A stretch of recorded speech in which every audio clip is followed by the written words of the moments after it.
Hello বন্ধুরা, welcome back to my channel Sangeeta space. আশা করি সবাই ভালো আছে। আজকে তৈরি করব মটর দিয়ে সয়াবিন কষা। রেসিপিটার জন্য পরিমাণ মতো সয়াবিন গরম জলে 10 মিনিট ভিজিয়ে রেখেছিলাম। তারপর জলটা স্কুইজ করে নিয়ে সয়াবিনটাকে আলাদা করে নিয়েছি। এবার ম্যারিনেট করার জন্য পরিমাণ মতো হলুদ গুঁড়ো, ধনে গুঁড়ো, জিরে গুঁড়ো, লঙ্কার গুঁড়ো আর অল্প পরিমাণে সর্ষের তেল দিয়ে দিলাম। এবার হাতের সাহায্যে সয়াবিনটাকে ভালো করে মাখিয়ে নিয়ে 5 মিনিট মতো রেখে দিয়েছিলাম।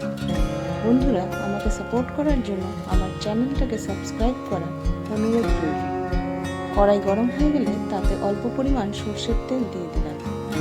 এবারে আগে থেকে নুন হলুদ মাখানো আলুর টুকরোগুলো ভাজার জন্য দিয়ে দিলাম। আলুটাকে লাল করে ভেজে নিয়ে তুলে নিয়েছি। আমি 3 থেকে 4 মিনিট ঢাকা দিয়ে দিয়েছিলাম যাতে আলুটা নরম হয়ে যায়। কড়াইতে আবার পরিমাণ মতো সর্ষের তেল দিয়ে দিয়েছি। ফোড়নে দিয়ে দিলাম শুকনো লঙ্কা, গোটা জিরে ও গোটা গরম মশলা। একটা বড় সাইজের গ্রেট করা পেঁয়াজ যোগ করলাম। অনবরত নেড়েচেড়ে পেঁয়াজটাকে কালার চেঞ্জ হওয়া পর্যন্ত ভেজে নিয়েছি। এখন পরিমাণ মতো রসুন ও আদা যোগ করে দিলাম। আমি এখানে রসুন আদাটাকে গ্রেট করে নিয়েছি।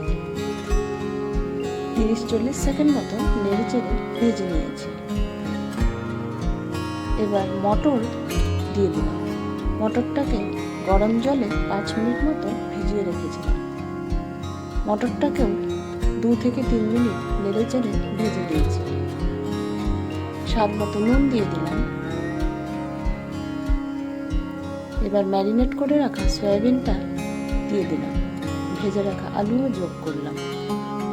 একটা বড় সাইজের গ্রেট করা টমেটো দিয়ে দিলাম। এখন সব কিছু নেড়েচেড়ে ভালো করে মিশিয়ে নিচ্ছি।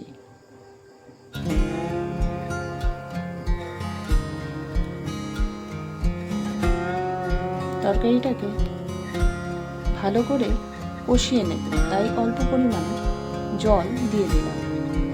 সামান্য চিনিও যোগ করলাম।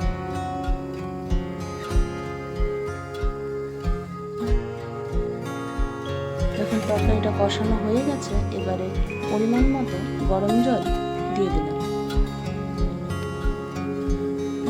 এখন 5 মিনিট মতো লো ফ্লেমে রান্না করে নিলে তৈরি হয়ে গেল মটর দিয়ে সয়াবিন কষা। এই রেসিপিটা ভাত, রুটি, পরোটার সাথে একেবারে পারফেক্ট হবে। ভিডিওটা ভালো লেগে থাকলে লাইক, কমেন্ট করুন। আজকে আসি, সবাই সুস্থ থাকবেন, সাবধানে থাকবেন।